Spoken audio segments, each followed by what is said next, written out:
Multiples tendances, séjours. Bonjour les mamans et bonne fête. Des dictatures, on a une dictature, on a connu...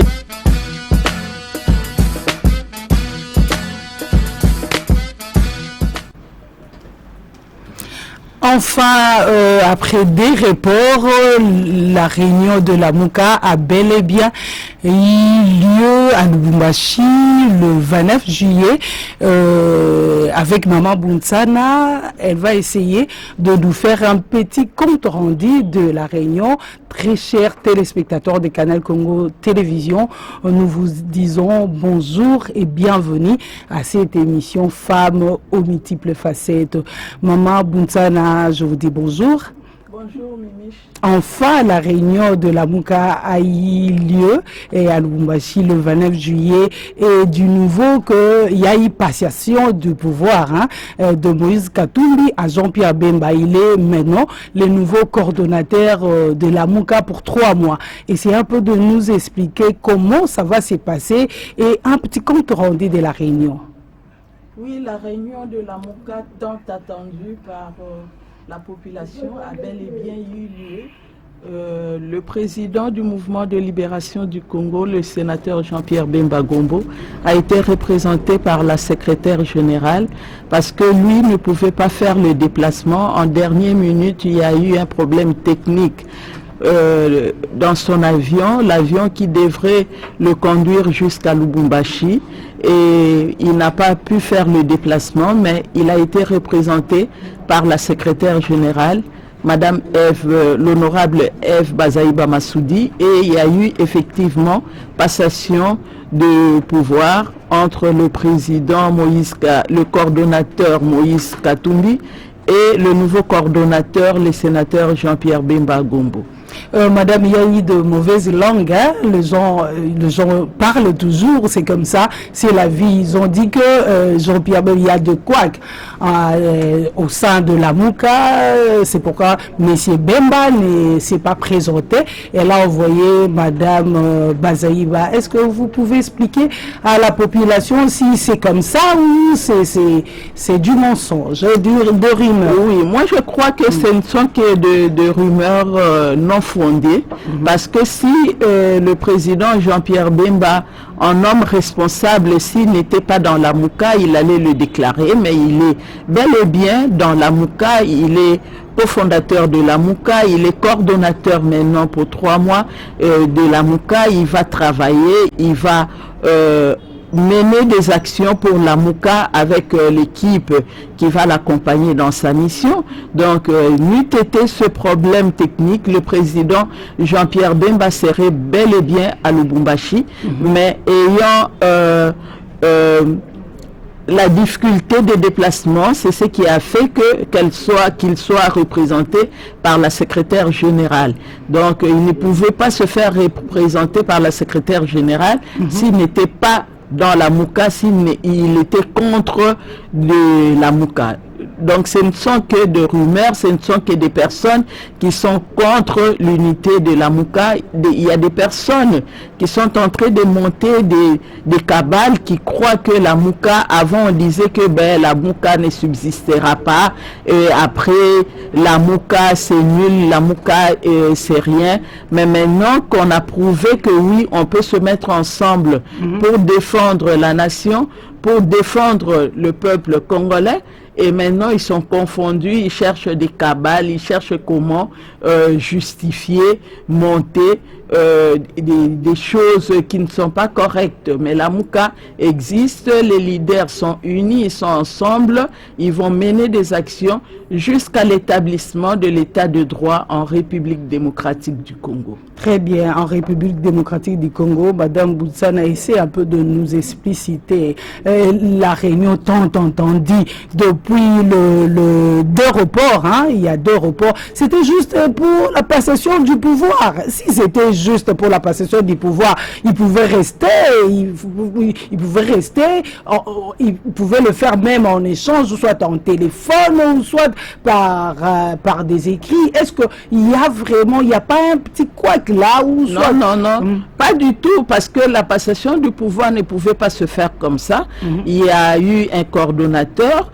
quand la Mouka, plateforme électorale, a été transformée en plateforme politique, il y a eu un coordonnateur. Ce coordonnateur, quoi qu'il soit là, mais il n'a pas eu les mains libres de circuler en République démocratique du Congo. À chaque fois qu'il voulait se déplacer, il lui a été interdit de se déplacer. Donc, il a connu beaucoup de problèmes.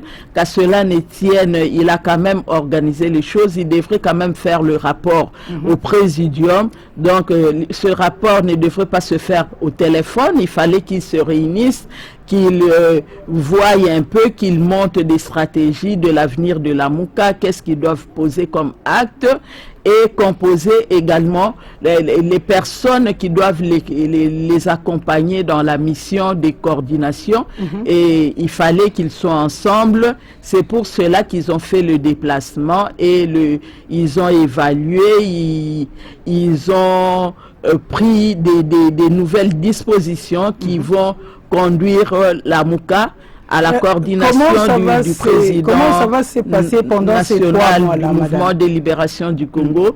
Il y a toute une équipe qui va travailler. Il travaillera pas seul. Le président du mouvement de libération du Congo, il travaillera avec une équipe composée de 10 personnes qui vont. Il y a la coordination, il y a la cellule technique, il y a le porte-parole. Donc, ce sont des personnes qui vont essayer de travailler pour que la Mouka atteigne ses objectifs. Ok, madame, on est curieux, hein? La population vous suit, vraiment la population est vraiment curieuse. Est-ce que vous pouvez nous dire c'est pour quel but c'est tout ce que vous venez de dire là? C'est pour quel but? Ben, c'est pour... nous voulons que l'état de droit s'installe dans notre pays. Et nous, dans la Mouka, nous sommes dans l'opposition.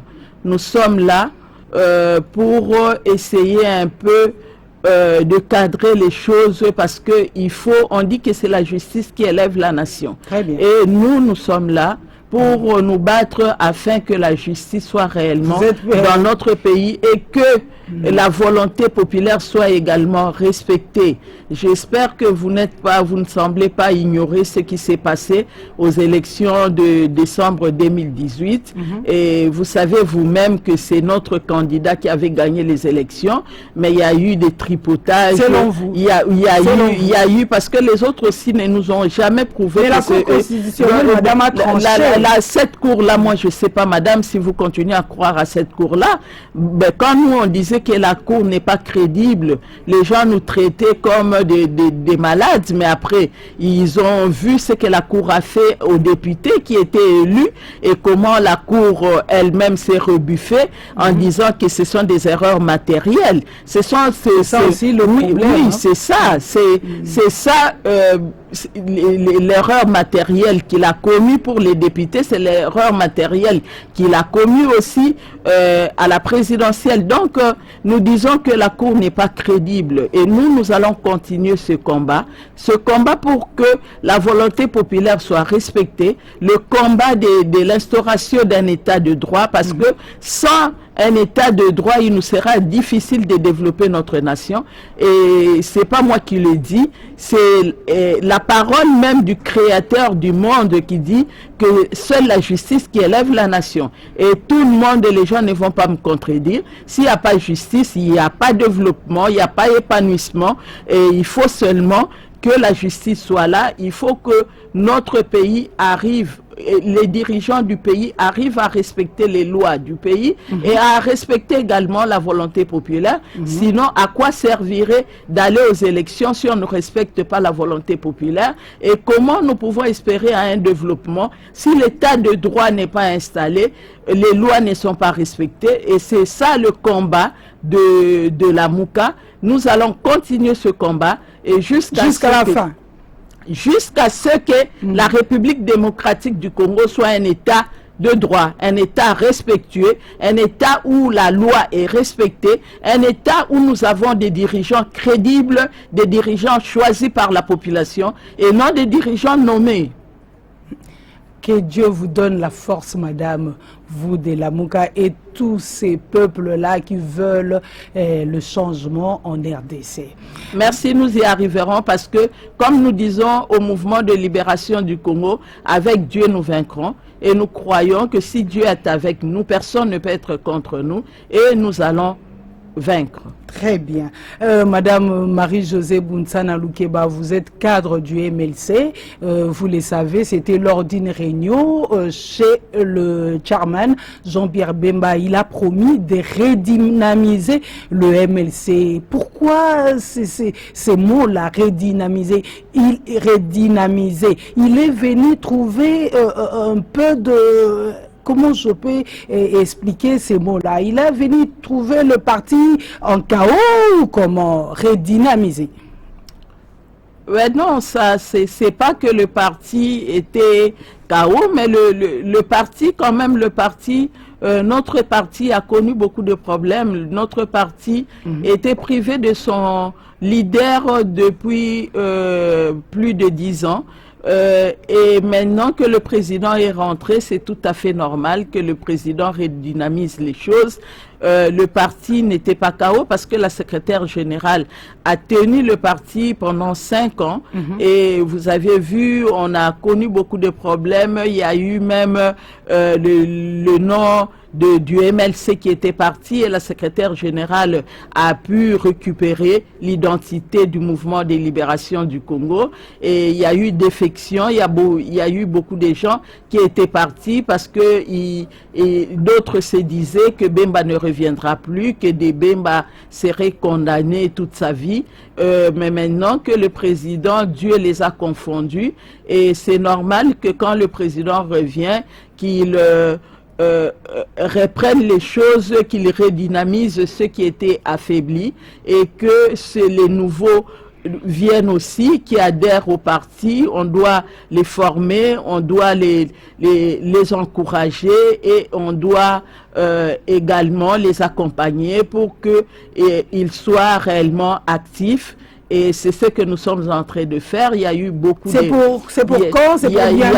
Ça va traîner? Non, la formation c'est bientôt. Déjà le 10 et le 11, nous aurons la formation idéologique et nous allons former les nouveaux cadres qui ont adhéré au mouvement de libération du Congo, mais également les anciens aussi vont participer à cette formation sous la conduite de la secrétaire générale, l'honorable Ève Bazaïba, qui a été reconduite. Une femme dynamique. Oui, une femme dynamique qui a été reconduite dans ses fonctions de secrétaire générale du mouvement de libération du Congo. Donc nous continuons parce que nous croyons que le mouvement de libération du Congo, comme le dit son nom, c'est lui qui libérera le peuple congolais. Et donc, nous devons nous armer à cela. Nous devons continuer à fournir des efforts pour que le peuple ne soit pas déçu parce que le peuple compte sur nous, le peuple compte sur son leader, le sénateur Jean-Pierre Bemba. Et c'est ce que nous sommes en train de faire pour essayer un peu de travailler en profondeur, redynamiser le parti. Une question de curiosité, Madame Bounsana, est-ce que le parti est calme? Oui, le parti est calme. Comment tu peux dire que le parti n'est pas calme? Est-ce qu'il y a des problèmes? Une question de curiosité. Non. Ça vient de nos téléspectateurs. Non, le parti est très calme. Il y a la secrétaire générale, il y a d'autres personnes qui croyaient que la secrétaire générale ne serait plus secrétaire générale, mais la secrétaire générale... Elle est toujours là. Elle est toujours là. Ça, c'est normal, soyons réalistes. Oui, elle a été reconduite. Elle a été reconduite. Toute l'équipe, nous appelons cette équipe l'équipe 1+4 parce qu'il y a la secrétaire générale. Avec 4 hommes. Oui, et ses adjoints, et il y a également l'inspecteur général, ils sont tous là, ils continuent le travail. Et donc le mouvement de libération du Congo va très bien, nous sommes unis. pour un idéal et nous continuons notre combat parce que nous croyons qu'avec Dieu nous vaincrons. C'est connu, très chers téléspectateurs, la RDC aura un gouvernement de 65 ministres. Madame, la taille de ces gouvernements-là, est-ce que ça vous tique un peu? C'est trop ou c'est normal? Ben, moi, je trouve que c'est trop, ce n'est qu'un gouvernement où on veut récompenser les amis qui les ont accompagnés. Moi, je ne vois pas en quoi ce gouvernement peut servir aux intérêts du peuple congolais. Moi, je ne le crois pas parce que nous avons un budget de combien pour pouvoir prendre tous ces gens-là en charge. Donc, ça ne sera qu'un gouvernement des amis qui vont se retrouver et qui vont se faire un peu... Profiter péchodrigue, comme on dit. Hein? Oui, qui vont se faire un peu de moyens. Donc, des amis qui vont travailler pour eux et pour leur famille. Et c'est vraiment dommage pour notre pays, c'est ainsi. Il y a d'autres langues qui disent, moi je ne le dis pas, je ne le crois pas parce que moi je suis croyante, je crois que tout est possible. Là où c'est pas possible avec les hommes, mais c'est possible avec Dieu, moi je crois que cette nation sera délivrée, cette nation aura des dirigeants responsables, je le crois, et je crois au développement de cette nation. Mais il y a d'autres langues qui disent que la République n'a pas de chance. La République n'a pas de chance. Comment ça? Oui, comment ça? Parce que à chaque fois, nous remarquons des gens qui hier étaient dans l'opposition, qui disaient autre chose. Une fois accédés aux commandes, ils font autre chose. Voilà. C'est ainsi que l'opinion. Oui, l'opinion dit que notre pays n'a vraiment pas de chance. C'est pour cela que nous interpellons le président de la République, lui qui est le fils d'un grand leader, le président Étienne Tshisekedi. Donc, le président Étienne Tshisekedi avait laissé un slogan, son testament, le peuple d'abord. Et je crois que le président... Et ça continue avec ce slogan. Le président, que ça ne soit pas un slogan, nous voulons du concret. Nous voulons qu'on pose des actes concrets par rapport à le peuple d'abord. Il faut que le peuple se retrouve et non les amis. Il faut vraiment travailler pour faire avancer les choses dans notre pays parce que les Congolais n'ont pas droit de vivre les conditions dans lesquelles ils vivent. Madame, le Congo, c'est un pays riche, c'est un pays que Dieu a doté de tout. Donc, nous n'avons pas droit de vivre dans cette pauvreté. Essayez un peu de travailler pour le bien de la population, essayez un peu de mieux faire, de faire la différence parce que votre papa avait dit le peuple d'abord et il faut travailler pour ce peuple et Dieu vous bénira. Madame, est-ce que ce n'est pas question de dette morale? Il m'a aidé moi aussi, en mon tour, je lui rends la sincère. Ce n'est pas ça. Non, on l'a aidé en quoi? On l'a aidé en quoi? Même si quelqu'un vous a aidé, mais vous êtes seul face à vos responsabilités, c'est vous qui rendra compte à la nation. C'est pas les amis, ce ne sont pas des personnes qui vous ont aidé, ce ne sont pas des personnes aujourd'hui qui chantent pour vous, qui vous acclament, vous serez seul face à la nation. Le président, l'ex-président Joseph Kabila était seul face à la nation, donc il faut être prudent, il faut travailler par rapport à ce que votre conscience vous demande de faire. Il ne faut pas faire les choses édictées par d'autres personnes. Donc, il faut être correct, il faut être prudent, il faut avoir des personnes correctes avec qui vous pouvez travailler pour réaliser les projets que vous aviez fait pour ce pays, pour le développement de ce pays, et non travailler pour vos poches, pour vos familles. Parce que les amis, et moi encore pour les amis, parce que les amis sont là, parce que vous leur donnez quelque chose, et demain quand vous n'avez rien à leur donner, et les amis vont disparaître. Donc, tant faire bien, parce que le bien reste toujours, et les gens parleront de vous, même après vous, parce que vous aurez fait du bien pour la République. Est-ce que la femme sera valablement représentée? C'est notre inquiétude parce que nous voyons ce qui se fait pour la composition du cabinet du président. Il n'y a pas assez de femmes et pourtant, 5%. Et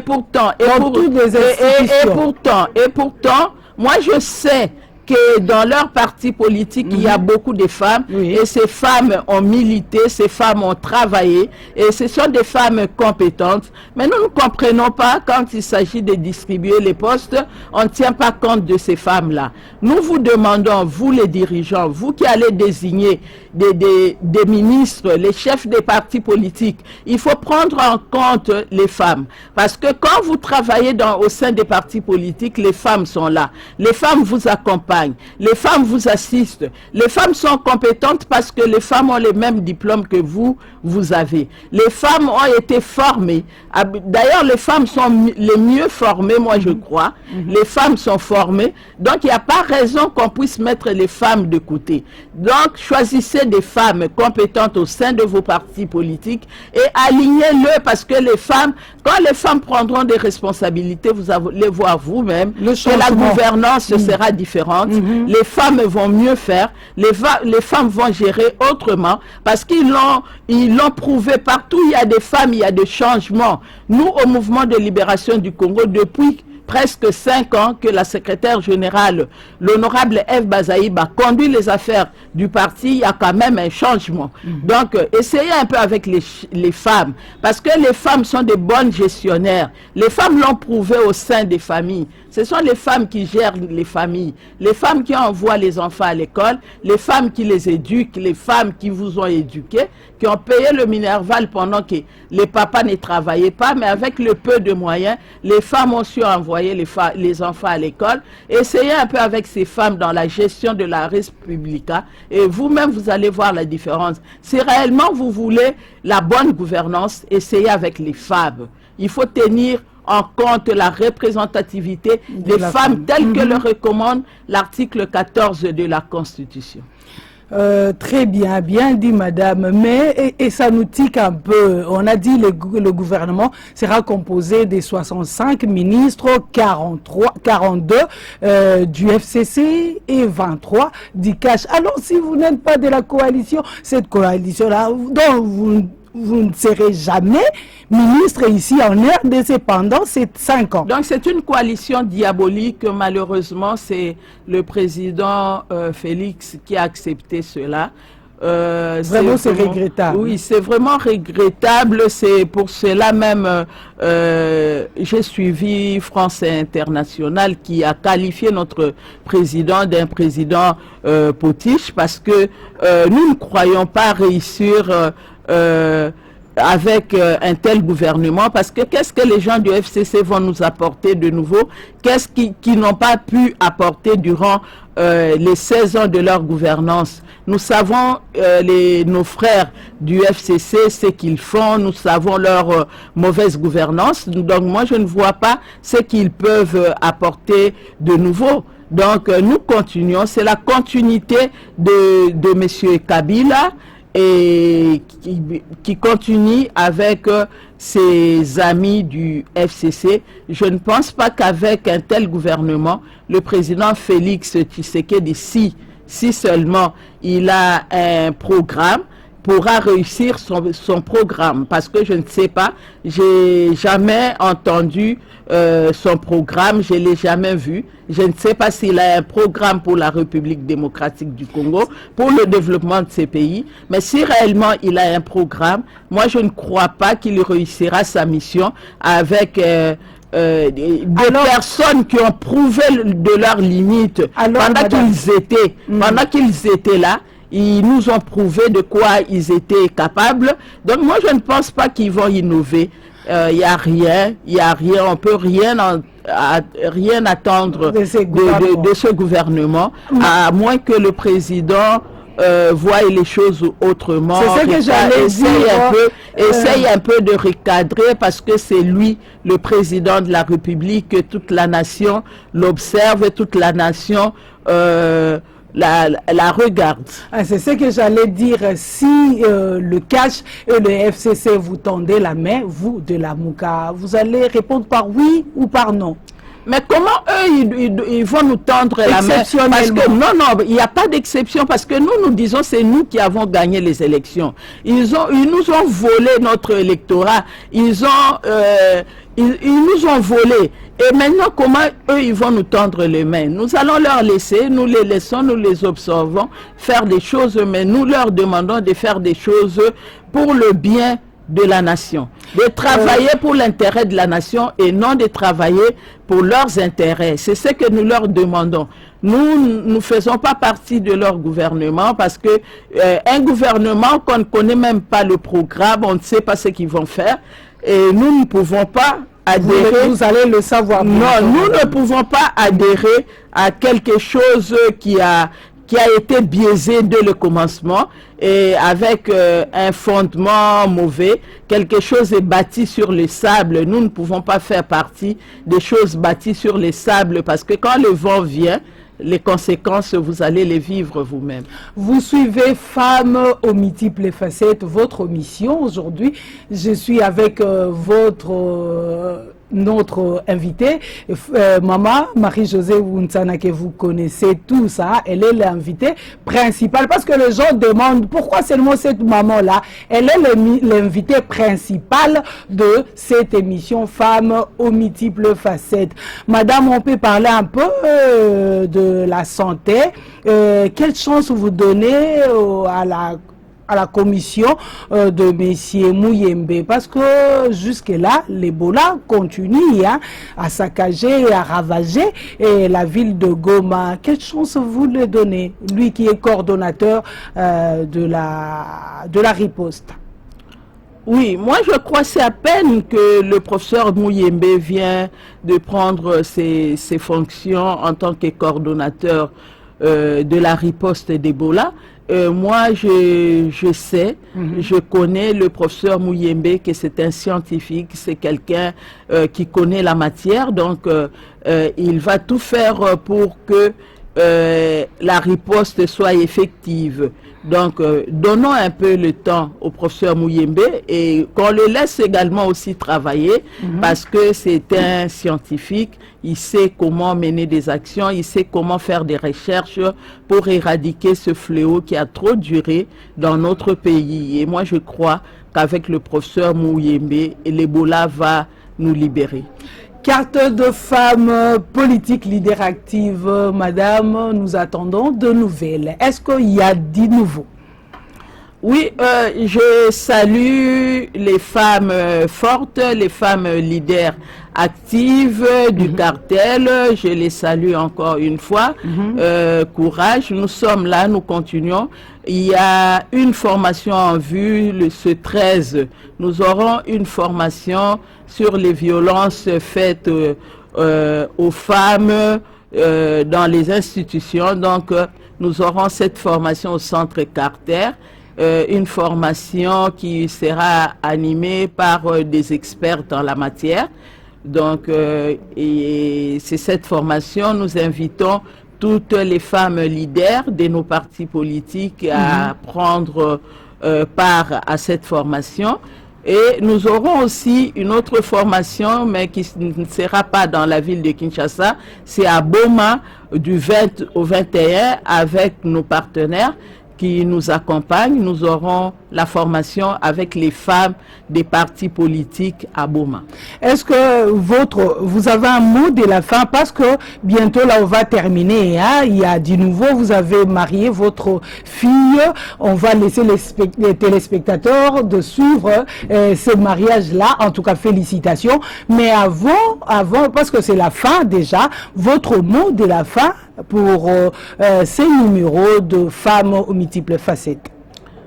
Je remercie nos téléspectateurs qui nous suivent, qui nous encouragent, qui nous appellent. Merci pour vos encouragements et merci également à l'équipe qui à chaque fois m'invite pour venir parler de l'actualité.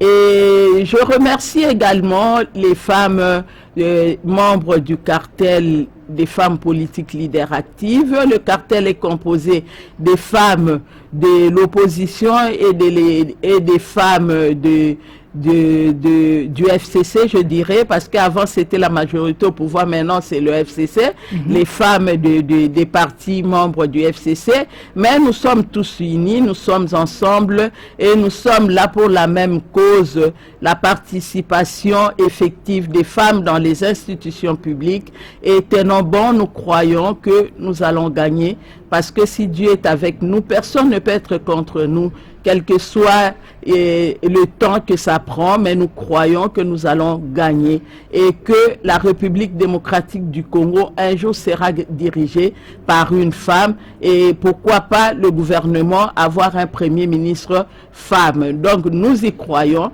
et tenons bon, continuons à être très actives au sein de nos partis politiques, continuons à faire notre travail et à nous impliquer sur ce qui s'est fait au sein des partis politiques, mais aussi ce qui s'est fait dans notre nation, parce que cela nous concerne tous. L'équipe technique a voulu vous faire plaisir, hein, parce que chaque fois qu'on vous appelle, vous venez répondre à notre invitation. Merci. En diffusant le mariage de votre fille.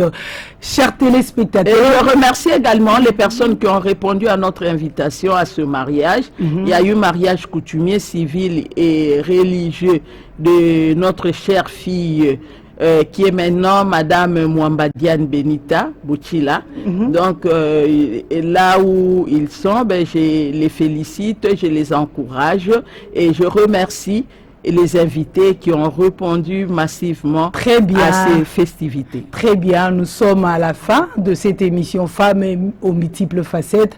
Merci, merci beaucoup de votre fidélité et à très très prochainement. Suivez le mariage. Au revoir. Au revoir.